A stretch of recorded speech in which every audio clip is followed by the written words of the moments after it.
1-2, 1-2.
San Diego Padres baseball coming up on 97.3 The Fan and the Padres Radio Network. Today the Padres take on the Los Angeles Dodgers in the first game of a 2-game series. Now we're starting pitching matchup today for the Dodgers, right-hander Tyler Glasnow, and for the Padres, right-hander Matt Waldron. Hi again everyone, Sam Levitt with you inside the loft here at the Western Metal Building at Petco Park. First pitch coming up at 6:40 as the Padres finally return home to downtown San Diego. We have a jam-packed EcoWater SoCal Padres pregame show coming up in the next 50 minutes. You'll hear from Xander Bogaerts, Luis Arraez, Jason Adam, Mike Shildt, AJ Preller, and Jesse Agler. But first, let's set the table. Brought to you by Fraser Farms Market. Set your table with the highest quality of natural and organic products from Fraser Farms Market, a San Diego original since 1971 with 3 locations, La Mesa, Vista, and Oceanside.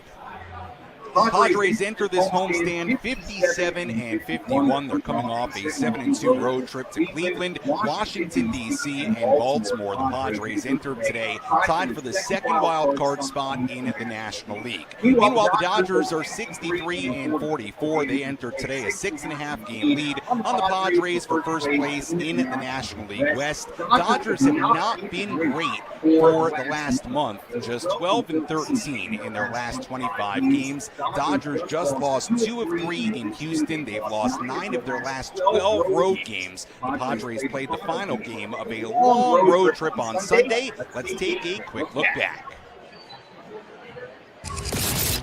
How did the Padres fare in their last game? Let's take a look back with our Padres Rewind. Presented by Hamul Casino. With thrilling slots and tables and all the best rewards, Hamul Casino has all the fun you're looking for. Hamul Casino. Fun above all else. Going back to Sunday in Baltimore, the Padres trailed 6-0 after the Orioles scored 6 runs in the bottom half of the third. Padres, though, rallied in the 5th inning. There were runners on base for Ha-Sung Kim. As Kim hits this one in the air down the left field line. Cows are not going to get there. That's a fair ball, and it drops down. Merrill scores. Peralta's on his way to third. Safe as the throw comes in. Second double of the inning for the Padres, and a 6-1 game here in the 5th. Kyle Higashioka was next. Higashioka swings, lines it towards Henderson. He can't make the catch, and it's into left field. Peralta comes in to score. Kim goes to third, and it's a 6-2 game. Padres then scored another run to make it 6-3. In the 6th inning, there was a man on for Xander Bogaerts. 1-1 pitch hit in the air to deep left field. Hauser going back, still going back by the big wall. Looking up, gonna go! Home run, Xander Bogaerts!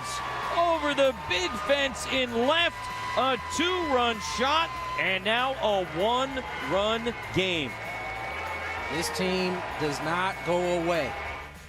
The score stayed 6-5. There was some great defense from the Orioles in the late innings. Ryan Mountcastle gave the Orioles an 8-5 lead with a 2-run single in the 8th inning. Padres made it very interesting. In the top of the 9th inning, they scored a run, got the go-ahead run to the plate. It was not enough. Final score, Orioles 8 and the Padres 6. Padres saw their 7-game win streak come to an end. And now they try to bounce back against the LA Dodgers on this Tuesday night at Petco Park. And if you're just hopping in the car after work, just joining us, just catching up on your Padres news, it has been a busy trade deadline day for the Padres. The trade deadline has passed. The Padres made some major moves. To recap them quickly, Padres acquiring left-hander Tanner Scott from the Miami Marlins, along with right-hander Brian Hoeing in exchange for right-handers Adam Mazur and Robbie Snelling. Jay Bashir's also in that trade for the Padres as well.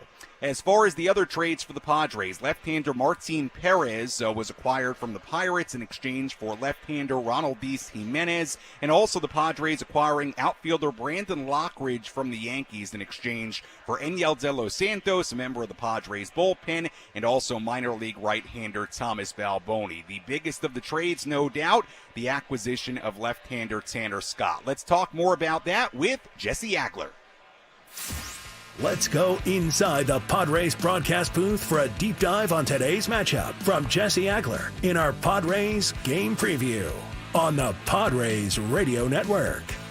We go down the way here at Petco Park. We're joined by Jesse Agler as we get ready for first pitch coming up at 6:40. Obviously, Jesse, after the Padres were busy on Sunday acquiring Jason Adam, they were equally as busy on trade deadline day acquiring left-hander Tanner Scott. A big boost for this bullpen. They did have to give up a lot to get him. Your reaction to the trade for Tanner Scott and really what today was for the Padres overall on trade deadline day? Yeah, I mean, when it comes to pitching, I'm very simple, Sam. Gimme, gimme, gimme. You know, I mean, the major for a team that's trying to win a World Series. And make no mistake, the Padres are a team trying to win a World Series. You want to have as much pitching as possible, you know, this last couple of months of the season and into the postseason. And so, you know, stack it up. Major league pitchers. That's how you win the World Series. That's what they're trying to do. And that's what they went out and did. This bullpen now goes from being not just a bullpen that has a great back end, which is something I think we could say, you know, really for the last few months now, ever since Jeremiah Estrada kind of emerged as an eighth inning option and Adrian Morejon kind of settled into a really nice high leverage role as well. But this is now a team that has a filthy bullpen, basically top to bottom. And as Mike Shildt put it really, really well before the game today, really good teams have really good bullpens, and the Padres now do. Yeah, I'm totally with you. They are set up very well to get to October and also make a lot of noise as far as their pitching staff in October. Let's talk about the guys on the field. There's been a lot of focus today on who's coming, but the guys that are in Padres uniforms the last week and a half, 2 weeks, Jesse, they've played really well coming off a 7-2 road trip. Obviously a tough test the next couple of days against the Dodgers, against Glasnow, against Kershaw, but a real opportunity for this team to take all that momentum we saw during the 7-game road trip, 7-game winning streak, I should say, during the 9-game road trip. And Jesse, now bring that home and I suppose just keep it rolling. That is very much the idea. I mean, it feels like forever ago, and it kind of was. But the last homestand here was really difficult for the Padres. It didn't go well at all, and you kind of went into the break not sure how to feel about everything. And then they came out of the break and just had a marvelous trip, as you mentioned. And the idea very much now is to just kind of pick up where that left off. You know, 2 games against the Dodgers, 3 games against Colorado. Certainly not the longest homestand in franchise history by any stretch of the imagination. But this is one where you want to take care of some business, then right back on the road against the Pirates and the Marlins. And you would like to see a sustained run here, I think, of teams being able to, or this team being able to do what they need to do against all kinds of teams. You know, not to say that the Dodgers and Rockies are not the same kind of team, but they're not. I mean, that's just, you know, the reality of the situation. So they're very well set up right now. They're only going to get stronger, not only because of the acquisitions made in the last day or two, but also because of, you know, the promise, it seems, of Joe Musgrove returning at some point in some role, and Fernando Tatis Jr., obviously, in the same situation. And we'll have the latest updates from AJ Preller on both Joe Musgrove and Fernando Tatis Jr. coming up a little bit later. Obviously, a main focus of the road trip, Jesse, was the pitching. Really, aside from 2 innings on that trip, the pitching staff top to bottom was absolutely terrific. But I don't want to overlook the offense because you look at the way Xander Bogaerts is swinging the bat, Jackson Merrill, Luis Arraez, Ha-Seong Kim, Jurickson Profar. A lot of guys in this lineup swinging it really well right now. The road trip as a whole, especially that second half, Jesse, what stood out to you offensively from the trip? Yeah, Xander, jumps to the top of the list. Anytime you go 18 for 37 on a road trip, and then all of a sudden in Baltimore, the extra base hits started to come as well. 3 doubles, a triple, then the home run over the new wall in left field in Baltimore in the final game. Jackson Merrill had a huge trip, a dozen hits in 35 at-bats with 5 extra base hits. Profar 10 for 37, 4 homers and a double. Luis Arraez 11 for 36 with a homer and a double. He hit in every game that he played. Ha-Sung Kim got it going at the end of the road trip as well. 10 for 31, couple of doubles. You can tell I was ready for your question. Kyle Higashioka rock solid at the plate. 7 hits, including a homer and 2 doubles in 23 at-bats. And the nice thing is there, if you're kind of listening to all those names I just mentioned, that's pretty much top to bottom in the lineup. And that is the idea, right? When a team is playing its best baseball, they're generally getting contributions from all over the lineup, and that's what we've seen from the Padres this year. All those, 4-run innings that they've had this season, more than any other team in baseball, you're required to get more than just a couple of guys going in order to have those. And I don't think there's any doubt that's when this team has been at its best. All right, Jesse, it was a fun day. Obviously, when you cover the Padres, trade deadline day, you never know what you're going to get. We had a lot of activity today, and now we get to settle in and watch some baseball. Padres, Dodgers, by the way, they're playing today here at Petco Park with everything going on. Jesse, as always, appreciate the time. We'll talk to you and Tony coming up at 6:30. Thanks so much. You got it, Tammy. All right, that is Jesse Agler joining us from the broadcast booth here at Petco Park as we get ready for today's game. Again, we go out to Jesse and Tony at 6:30. First pitch at 6:40. Padres coming off a 7-2 9-game road trip. A lot going on here in downtown San Diego. Like I said, we have a jam-packed pregame show for you. We'll hear from Xander Bogaerts. We'll hear from Luis Arraez. We'll hear from new Padres reliever Jason Adam. We'll hear from AJ Preller. But when we come back, we hear from Padres manager Mike Shildt as we get ready for Game 1 of this mini 2-game series, the Padres and the Dodgers here in downtown San Diego. Our pregame coverage continues after this on the Padres Radio Network.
Welcome back to the EcoWater SoCal Padres pregame show on the Padres Radio Network. Your water perfected. EcoWater SoCal. Your water should be perfect. Find them online at EcoWaterSoCal.com. Sam Levitt with you inside the loft here at the Western Metal Building at Petco Park as we get ready for first pitch coming up at 6:40. Padres taking on the LA Dodgers on a beautiful Tuesday night here in America's finest city. Well, it's been a busy day for the Padres, obviously coming home to play the Dodgers after a 7-2 9-game road trip, but the Padres also trading with the Miami Marlins earlier today. The biggest trade they made today, getting reliever Tanner Scott and Brian Hoeing. Scott, the left-handed reliever. Hoeing, somebody who could maybe even start a little bit for this team. We'll see how they use Brian Hoeing. But giving up in that trade, sending to Miami right-hander Dylan Lesko.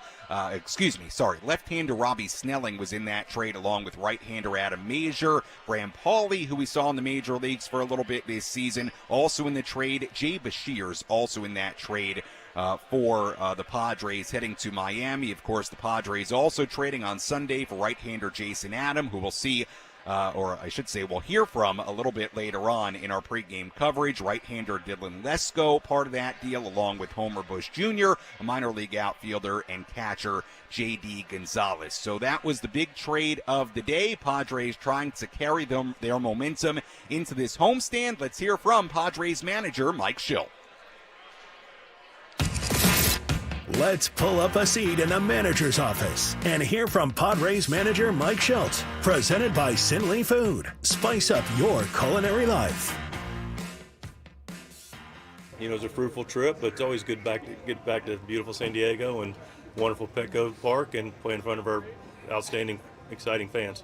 It's always a variable coming out of the break, how your team is going to respond. You know, guys have been off for a little while, and plus you played some really tough teams. How proud are you of what the guys were able to do coming out of the break like that? Yeah, really pleased. I mean, listen, we played two really good clubs, another really good club, as well. And but it's really about how we play. We say that all the time. And played good baseball, got great starting pitching, and the offense was able to execute and played good defense, and we were able to shake hands quite a bit. In your 3 years with St. Louis and now with San Diego, coming out of the break, you have a .689 winning percentage in the first 10 games. Is there something unique you think you do as a manager, or along with your coaching staff, to sort of get your guys to come out of the break as sharp as they've been? I didn't know that stat, so no, I think we're always just looking to, again, be better as we go. You take inventory at the All-Star break, and you have some conversations, and the staff gets a chance to really get even more clarity about where we're going, and then we just get back and get after it. All right, we got to talk about some of the new faces. Obviously, the bullpen got strengthened right now. How much fun are you going to have working with that pen, and how important is it for the front office to send that kind of a signal to your clubhouse? Yeah, let's start there with the front office, man. I mean, AJ and his staff. I mean, my respect level and admiration is off the charts for his dedication for giving us as many opportunities as he can to be great with this team. He's done a tremendous job. I mean, let's look back. I mean, it's what some are thinking about most recent, but we got Arraez and Dylan Cease before this, and now we're adding some other really big parts to it with Jason Adam, who's here today, and just phenomenal pitcher and human, and we're going to get Tanner Scott as well. Looks like tomorrow. So yeah, I mean, those are huge additions to our bullpen. Makes us really strong, shortens the game quite a bit, so great job by the front office and AJ. Have you talked to those guys yet about what the roles might be? Obviously, Scott hasn't gotten here yet, but what's sort of the game plan in terms of where they might fit in? Yeah, so talked to Jason the day it happened over in Baltimore. Had a good conversation with him. We actually crossed paths 100 years ago in the Texas League. We were talking about that today. And so I have spoken with him. Spoken to him loosely about roles. This kind of just taking place with Tanner, so I haven't had a chance to talk to Tanner yet, but look forward to doing so. And we'll sort out the roles and make sure that everybody's in a good spot. And good news about a deep bullpen is that people can accommodate a lot of different roles, and that's the strength of a club. You've been able to use your bullpen so adroitly. How much fun are you going to have now thinking, hey, give me a lead after the fifth and have some fun with that pen? Yeah, it's going to be fun. I mean, listen, really good teams have really good bullpens and have a balance of bullpen, and we clearly have that now with adding two guys that are high leverage guys with a lot of success and experience. So very excited. That was Padres manager Mike Shildt before today's game, talking about the new Padre relievers. One of them is here in Jason Adam. The other is coming in Tanner Scott, and also talking about the fruitful 9-game road trip, and we'll see if the Padres can keep things rolling against the Dodgers here at home. Let's tell you now who's hot, who's not. Which player is locked in at the dish? Who needs to kick things up another notch? This is Who's Hot, Who's Not on the Padres Radio Network.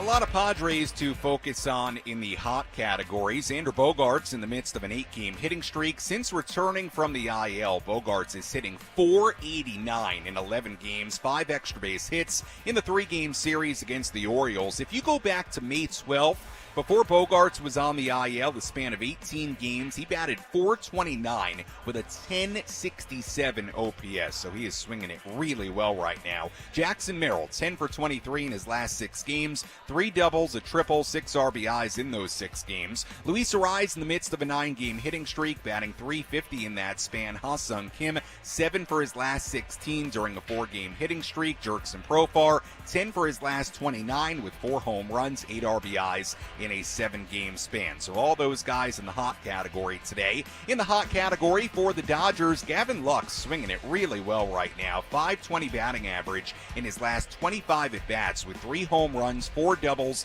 and 8 RBIs in that span.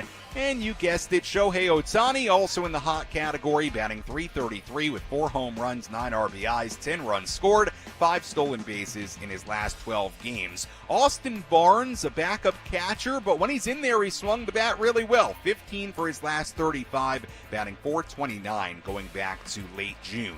In the not category, we take a look at one Padre and a bunch of Dodgers. Jake Cronenworth is just 3 for his last 30. Will Smith, meanwhile, for the Dodgers, 0 for 18 in his last 5 games. Andy Pagesh, just 2 for his last 18. James Outman, just 2 for his last 19. Jason Hayward, just 3 for his last 27. So a number of Dodgers struggling right now. And we'll see how the Padres do against this Dodgers lineup here today. That's a look at who's hot, who's not, as we get ready for first pitch coming up at 6:40. When we come back, we'll hear from Padres President of Baseball Operations and General Manager AJ Preller on a number of injury updates for Fernando Tatis Jr. and Joe Musgrove. Joe did take another step in returning at some point here today, so we'll update you on that. We'll also hear from Xander Bogaerts, Luis Arraez, and Jason Adam. A lot to do as we walk you up towards first pitch coming up at 6:40 on the Padres Radio Network.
Our EcoWater SoCal Padres pregame show continues here on the Padres Radio Network. Sam Levitt with you inside the loft here at the Western Metal Building at Petco Park. First pitch coming up at 6:40 as the Padres get ready to take on the LA Dodgers. Lot to do between now and first pitch. We'll hear from Luis Arraez coming up in just a little bit. We'll hear from Xander Bogaerts, and we'll also hear from new Padre reliever Jason Adam, who, when he gets into a game, will make his Padres debut. Let's hear from AJ Preller as we update you on the injuries to Joe Musgrove and Fernando Tatis Jr. Who's in, who's out? This is the Bada Fulkerson Injury Report, presented by San Diego's Bulldog Injury Attorneys, who hope you're never in an accident. But if you are, make Bada Fulkerson the first call you make. Hit him up 24/7 at badafulkerson.com. Well, we've reported for a few days that Fernando Tatis Jr. had been doing some light baseball activity as he works his way back from the right femoral stress reaction. We also told you that Joe Musgrove was scheduled to throw today in Arizona. Really a simulated game to Mariners minor league hitters. Both those things continue to happen. Sounds like Joe did that today. Let's hear the full update from earlier today. This was Padres President of Baseball Operations and General Manager AJ Preller. The update first on Fernando Tatis Jr. and then Musgrove. You know, we get our week-to-week checkups with Tatis. You know, I know he's, and again, like I think, like swinging the bat, playing catch, I think those things are good for him right now. I think it's just a matter of when he's going to be able to get on the field, start running, start progressing from that standpoint. We'll have more of an update here. You know, I give kind of an update every 4 or 5 days and take it from there. But we expect him to be back, and exactly when, that's kind of, we still got to get a little bit more information from our doctors. But every report I've gotten has been really positive. And I think, the next couple of days we'll have a little bit more information about when he can really start progressing. So then we'll have more of a definitive time frame on, exactly when he comes back. But we're expecting him to be back for sure. Joe has some pretty ambitious thoughts on when he can come back. What are your thoughts on when and then kind of how? Like, how much do you want him to be built up?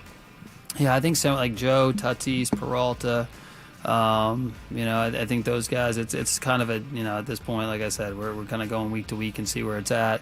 He made his first rehab outing today, Joe. It sounds like he came out of that really good, in a good spot. So I think we'll huddle back up here again, next 24, 48 hours with Joe, with the medical team, and kind of map out what his schedule looks like. But hopefully he's feeling great tomorrow and he can progress from there. He threw around 35, 40 pitches today, and now we just keep progressing it from there. And I think, get to a spot where hopefully here in the next few weeks he can impact us at the big league level. So that was AJ Preller, the updates on Fernando Tatis Jr. and Joe Musgrove, and good updates on both those guys. We'll see what the next steps are, the updates are on Fernando in the days and weeks to come, and obviously Joe Musgrove, we should find out more information, I would imagine, at some point this week on what the next step will be for Joe. So good updates there, and obviously very, very important players.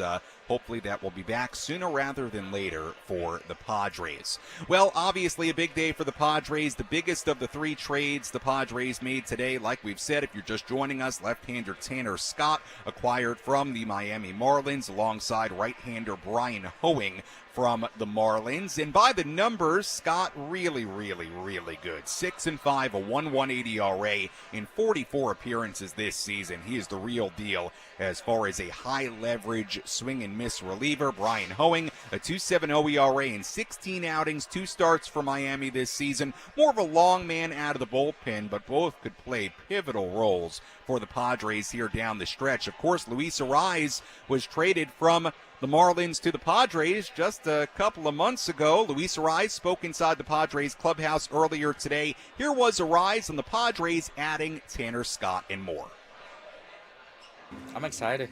I text him, and then he say, "Hey, you miss me?"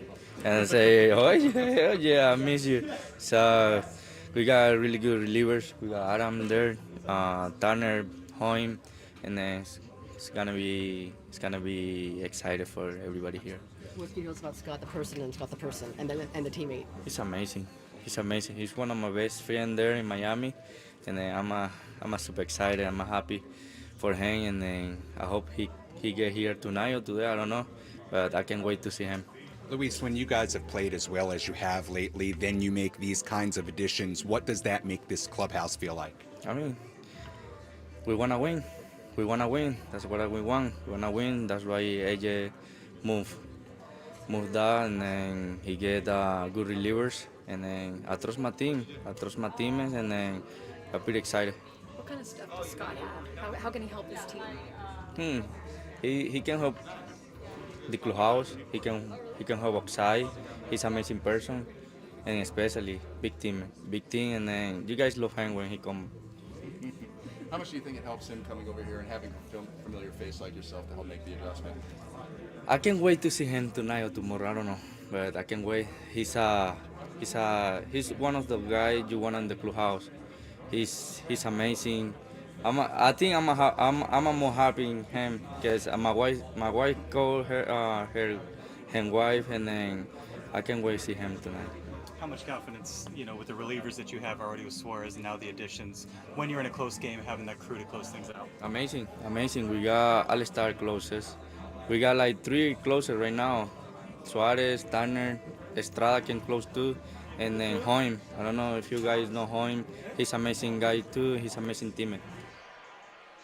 That was Luis Arraez inside the Padres clubhouse earlier today. Obviously, Luis with very, very good things to say about his former teammates, Tanner Scott and Brian Hoeing, and now they will be current teammates as those two guys come over to the Padres. We'll hear from new Padre reliever Jason Adam in just a moment, so stay tuned for that. First, let's take a full look at the out-of-town scoreboard.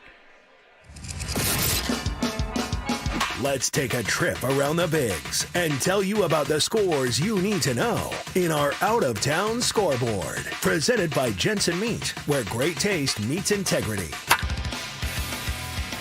We have one final already today in the majors. Guardians blanked the Tigers 5-0 in Detroit. Jose Ramirez a home run in that one for Cleveland. Game's going on right now. Mets ahead of the Twins 2-0 in New York in the 8th inning. Orioles ahead of the Blue Jays 6-2 in Baltimore in the 8th inning. Yankees and the Phillies in Philadelphia. 8th inning there. Yankees ahead 5-4. Rays leading the Marlins 8-3 in Tampa Bay in the 7th. The Reds leading the Cubs 5-2 in Cincinnati in the 7th inning. Mariners ahead of the Red Sox 10-3 in Boston in the 6th inning. Cardinals 3, Rangers 1 in St. Louis in the 4th inning. Braves leading the Brewers 5-0 in Milwaukee in the 4th inning. White Sox ahead of the Royals 2-1 in Chicago in the 5th. The White Sox trying to snap a 15-game losing streak. Pirates ahead of the Astros 3-1 in Houston in the 5th inning. Games yet to begin. Rockies and the Angels in Anaheim at 6:38. Nationals and the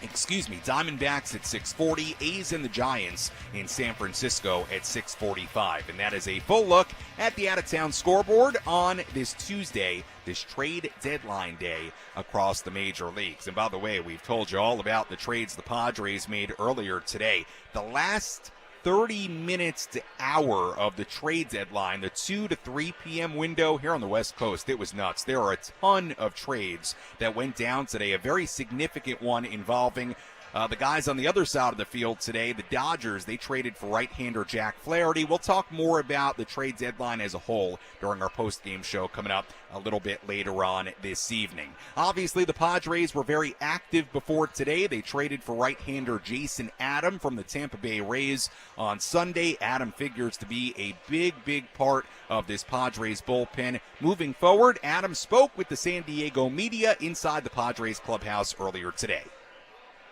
Really exciting. I mean, it's a great time to be a Padre. I'm pumped to be here. Glad all the logistics are behind me, and I can focus on going out there and playing baseball now. Bullpens are units, and this seems to be getting stronger and stronger. What does it feel like to be part of such a strong back end of a bullpen now? Really exciting, really exciting. I just saw the new trade news that just came through, so that's even more exciting. It's a bunch of guys, a bunch of great guys here. I've already met most of them, and everyone seems really awesome, so I'm excited to go to work with these guys. What do you bring to this team that people can look forward to? Hopefully a lot of strikeouts. I mean, honestly, I'll just try to be a good teammate, go out there, and I know my job, whatever the situation Shildt puts me in, is to go out there and get a 0. So I'll try to do that as consistently as I can, but I'm just excited to work alongside everybody in here. What was the process like for the deadline, knowing that you could be moved? Eric Neander, he handled it well. He openly communicated. He basically said, with anybody that did get traded, he communicated early, like, hey, we're listening on you. It could happen. He said, I'll let you know. He asked us how much we wanted to know. And I kind of said, just don't tell me until it's about to happen. I'd rather just focus on the baseball side of things, and that those decisions are above my pay grade. So they handled it really well. They communicated really clearly. So I'm very thankful for how they handled that. And what jumped out at you when you found out it was going to be the San Diego Padres? What stood out about this team? Man, they're playing really good baseball. You look over the past, obviously over the past 2 weeks, it's been really good baseball, but even just back the past couple months, they've been playing like, you can tell there's a connection here that everybody in the clubhouse pulls for each other, and they're getting the most out of everybody, and they're an incredibly talented team. So it's an honor to just be alongside these guys. How deadly can 7, 8, 9 with yourself, Scott, and Suarez be? Yeah, I'm thrilled. It's I think that's going to be a great spot. Those guys are incredibly talented. I think we should be able to slam the door shut and put us in a really good position to win a lot of ball games. Have there been any discussions in terms of roles just yet, or any idea how you think that'll shake out? No, I just briefly met Shildt. He was going into a meeting, but no, from my end, it's wherever you need me. Just the goal's the same. That was new Padre reliever Jason Adam inside the Padres clubhouse earlier today. Very excited to see Jason Adam when he makes his Padres debut. We'll hear from Xander Bogaerts coming up in our next segment. First, let's give you today's keys to the game. How will the Padres unlock a victory in today's game? These are the keys to the game. Presented by Honor Buick GMC Hummer in National City. Key number 1, managing through Ohtani in the leadoff spot. Since Mookie Betts fractured his left hand after getting hit by a pitch in June, Shohei Ohtani has been the Dodgers' leadoff man. Ohtani leads the NL with a .314 batting average, a .404 on-base percentage, a .639 slugging percentage, a .1043 OPS, 32 home runs, 82 runs scored. None of that should surprise you. He's phenomenal, as we know. In 35 games, though, as a leadoff hitter, Ohtani has somehow been even a little bit better than what his overall numbers are, hitting .316 with a .436 on-base percentage, an .1150 OPS as the leadoff man for the Dodgers this season. Another thing to consider with Shohei Ohtani is that he's stolen a base in 3 consecutive games, and he has 27 on the year. He's on pace for a 40 home run, 40 stolen base season. So getting through Ohtani at the very top of the Dodger lineup and not allowing guys in the bottom of the LA order to get on base in front of Ohtani, that seems like a huge key in today's game and throughout this series. That's key number 1. Key number 2, bring the pitching back home. Padres pitching was absolutely terrific on the road trip, really aside from 2 innings. In the road trip opener in Cleveland, the 8th inning, they gave up 6 runs. Then Sunday in Baltimore, the 3rd, they gave up 6 runs. So 12 runs allowed in 2 innings on the trip. But aside from that, Padres pitching gave up just 15 runs in the other 77 innings of the trip. That's a sub-2 ERA. Before Randy Vasquez struggled on Sunday, Padres starting pitching at a 1.44 ERA on the road trip. Matt Waldron needs to bring that momentum back home today and set the tone. One way he can do that, by continuing to have success with his knuckler and the rest of his arsenal. In his last 14 starts, batters are hitting just .221 against the knuckleball, but they're also hitting just .203 against everything else he throws. His four-seamer, his sinker, his sweeper, and his cutter. So Waldron having success with his full arsenal. That's key number 2. Key number 3, the Padres hitting a right-handed starter. They face right-hander Tyler Glasnow today. Padres batters are leading the majors in average against right-handed starting pitching this season at .274. They're 380 runs scored against right-handed starters, ranked 2nd in the NL. Getting to Tyler Glasnow, getting to him early in this game, that's key number 3, and that's a look at our keys to the game. When we come back, we take a much deeper dive into this pitching matchup between Matt Waldron and Tyler Glasnow. Plus, we hear from the red-hot Xander Bogaerts. First pitch coming up at 6:40 on the Padres Radio Network.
Our EcoWater SoCal Padres pregame show continues here on the Padres Radio Network. Sam Levitt with you inside the loft here at the Western Metal Building at Petco Park. We'll hear from Xander Bogaerts in a moment. First, let's tell you what to watch for in today's game.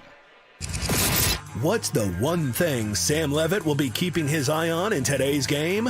This is What to Watch For. Presented by Genesis Home Improvements, San Diego's trusted painting, roofing, and window company. Save 15% today on a new beginning for your home. Visit GenesisHomeImprovementsSD.com. What to watch for in today's game. Let's focus on the new Padre reliever, Jason Adam. How does he slot into this bullpen? How does Mike Shildt operate with this bullpen? A fresh Estrada, a fresh Morejon, a fresh Arraez. Is Jason Adam now the eighth inning guy? Does everybody else get moved up an inning as far as Morejon, Estrada? We're going to ask the same question when Tanner Scott gets here as well. That's what to watch for in today's game. How do the Padres operate in that bullpen? A new look with Jason Adam in that pen. Xander Bogaerts has been red hot for the Padres as of late. Here was Xander earlier today on what's important for the Padres right now. I think the main important thing is one game at a time. You know, I think that sometimes gets a little overlooked or it gets a little boring to say or to hear, you know, but knowing with all the additions that we have right now, we really got to focus on one game at a time. You know, we're facing some really good opponents. Try not to worry about who we're facing tomorrow or in the weekend or look at the schedule. I mean, if we take every game day by day the way we've done in the road trip, I mean, I feel like that focus point will get more narrowed down on one game and how to win that specific day. You know, sometimes you can get a little too ahead of yourself, especially after a nice road trip that we have. You know, we're playing these other guys next. This should be easy. You know, that's where we kind of get into a little trouble. You know, just staying in the present is huge. Does having 2 games against the Dodgers help with that process a little bit? I mean, we have one, you know, tonight, as I said, you know, and then tomorrow is another day. But tonight is a really good pitcher, Tyler Glasnow. Obviously, we have Waldron for us, so we feel pretty confident in ourselves. But it's going to be a good night, you know. I mean, I know for sure these fans will be pretty excited, especially knowing where we are in standings and in the record-wise and stuff like that. So hopefully we can get a nice win tonight. That was Xander Bogaerts inside the Padres clubhouse earlier today. Let's dive into our pitching matchup between Matt Waldron and Tyler Glasnow. Let's take a look at who's on the bump today with our starting pitching preview. Presented by Chimney Sweeps, Inc., San Diego's trusted chimney and fireplace service company for 40 years. Call Chimney Sweeps, Inc. at 1-800-CHIMNEY or book an inspection online at chimneysweepsinc.com. Matt Waldron, 6-9, a 3.64 ERA in 21 starts this season, 118-plus innings. Last start against the Nationals, 6 innings, 3 earned runs given up. He gave up all 3 runs in the first inning. Waldron has been great for a while. A span of 14 starts going back to May, a 2.76 ERA in 84-plus innings. That run began with a start against the Dodgers here at Petco Park on May 11th. He went 5 innings and a third, 2 earned runs given up in that game. Waldron also faced the Dodgers in April, 5 innings and 1 earned run allowed. So both starts against LA, pretty good so far this year. Right-hander Tyler Glasnow on the mound for the Dodgers, 8-6, a 3.47 ERA in 19 starts. His last start against the Giants, 5 innings, 2 runs given up. That was Glasnow's return from the IL after dealing with lower back tightness. Even with missing a few starts, he still ranks 3rd in the NL in strikeouts, 2nd in whip at 0.96, the lowest opponent batting average in the NL at 185. Glasnow has faced the Padres twice this season, once in Korea, once in San Diego. 5 innings, 2 earned runs given up in Korea. He was great in the start here. 7 innings, 1 earned run allowed on 1 hit. Luis Campusano hit a home run against him. That was the only hit he gave up in that game. And that's a look at our starting pitching matchup today. Matt Waldron for San Diego, Tyler Glasnow for LA. You've been listening to the EcoWater SoCal Padres pregame show on the Padres Radio Network. EcoWater SoCal, your water should be perfect. Find them online at EcoWaterSoCal.com. It's been a busy trade deadline day, but it's time to put the trades away. We got baseball to play. Padres and the Dodgers coming up here at Petco Park. And when we come back, Jesse Agler, Tony Gwynn Jr. have the full starting lineups, first pitch, and all the play-by-play. I'll talk to you on our postgame show. You're listening to your home for San Diego Padres baseball, 97.3 The Fan and the Padres Radio Network. Hey, it's your old pal Woodsy.